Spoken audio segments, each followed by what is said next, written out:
Bonjour mes chers amis, en cette veille de Rosh Hashanah, nous voudrions vous adresser de la communauté Torah Shlomo, du Beth Midrash Torah Shlomo, sincère Shana Tova, qu'Akadosh Baruch Hu vous comble de tous ses bienfaits. Il y a une idée que je voudrais partager avec vous, le thème de la Tfila de Rosh Hashanah. Il est très intéressant de remarquer que chaque jour, on demande à Hachem tout ce dont on a besoin. Le jour de Rosh Hashanah, où on va comparaître devant Akadosh Baruch Hu, c'est le jour du din, de façon très curieuse, paradoxale a priori, on ne demande rien. C'est le jour où on comparaît, le jour où on est jugé, le jour où tout sera décidé pour nous, nos enfants, nos épouses, nos familles, nos amis, tout est décidé ce jour-là. Et nous prions Bezrat Hashem que tout soit pour le meilleur. Alors comment ça se fait que ce jour-là, on voit dans les tfilotes qu'on ne demande pas à Kadosh Baruch Hu, dans les Yikar des tfilotes institués par l'Anshe Knesset Agdola, V'timloch ata Hashem levadecha, on demande qu'à Kadosh Baruch Hu règne avec plus d'évidence pour nous. Pourquoi est-ce que c'est le thème de notre tfilote et on ne demande strictement rien d'autre pratiquement? Et même ce qu'on demande, Zochrenu lechaim, c'est les Géonim qui l'ont institué. C'est après les Hatshek de cet Agdola, les Hatshek de cet Agdola, quant à eux, ont institué que la Mida que l'on connaît, sans Zochrenu lechaim, sans Urtov lechaim tovim. Et d'ailleurs, même les Géonim, il est bon de remarquer que dans la première partie de la Hamida, on dit Zochrenu lechaim, melech hafetz bachaim. Et dans la seconde partie, dans Modim, on dit Urtov lechaim tovim. Kol bene veritecha. Pourquoi dans la première on demande les chaim? Donc deux petites remarques. La première, pourquoi est-ce que l'Anshe Knesset Agdola n'ont pas institué les requêtes qu'on devrait demander ce jour-là où tout est décidé? Deuxièmement, même les Géonim qui ont institué dans la première partie de la Hamida en disant Chelou les chaim, on ne marque pas chaim tovim, on demande la vie. Et ensuite, dans la deuxième partie, on dit les chaim tovim. Alors mes chers amis, un petit enseignement. Lorsqu'on verra la Haftara de Rosh Hashanah, on lira la Haftara de Hana. Dans Hana, une femme stérile, dans la détresse la plus grande, et elle prie. Et on nous dit que pour avoir cet enfant, et on nous dit qu'elle va être exaucée le jour de Rosh Hashanah. Et on lit cette Haftara de Hana le jour de Rosh Hashanah parce que c'est le jour où elle a été exaucée.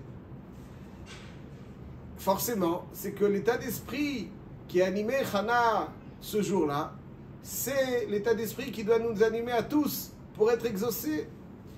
Et quel est l'état d'esprit qui a animé Hana? Alors, quelques phrases. Marqué Vatil Palel Hana al Hashem.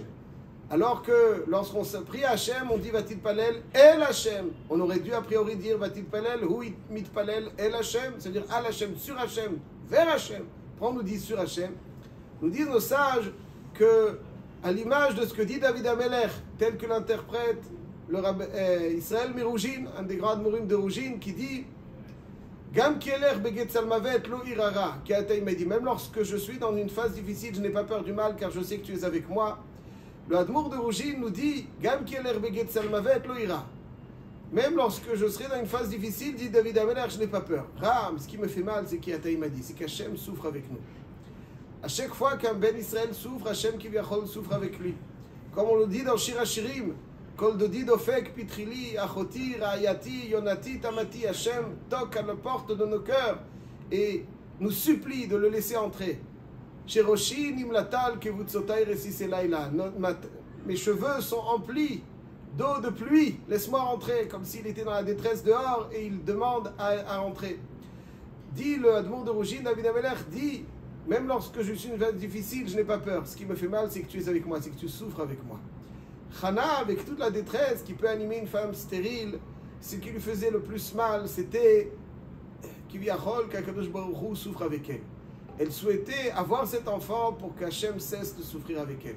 Elle priait pour Akadosh Baruch Hu. Et le Nefesh HaChaim nous explique qu'en réalité, cette fila de Hana pour Hachem, c'est la fila qui doit animer chaque juif tout au long de l'année.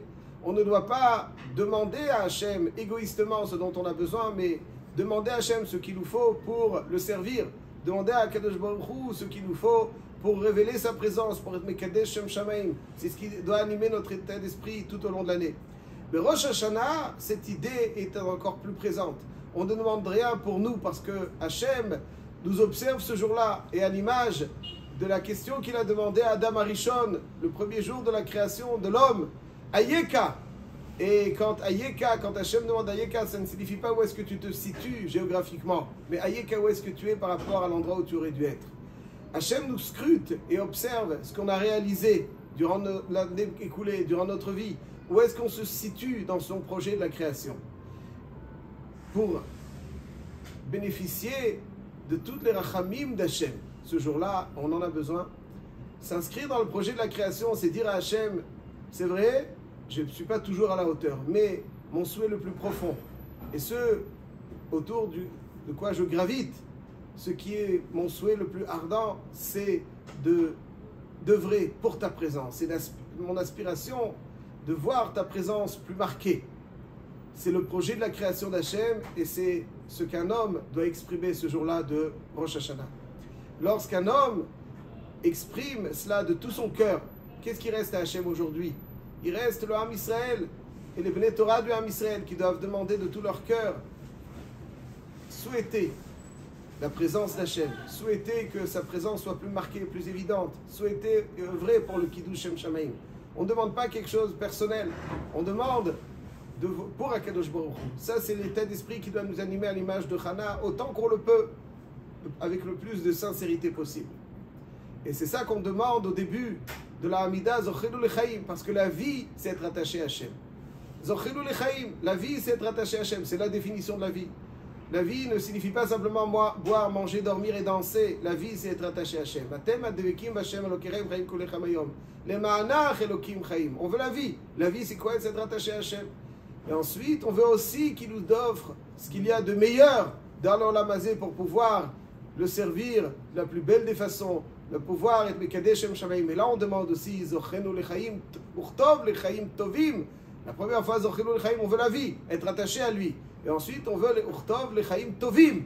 Tovim, c'est déjà une année douce, agréable, où on aura tous les éléments, toutes les conditions les plus optimales pour le servir en toute tranquillité. Et Ratzon Kakadosh Baruch Hu nous comble, vous et vos familles, de tout ce qu'il y a de meilleur.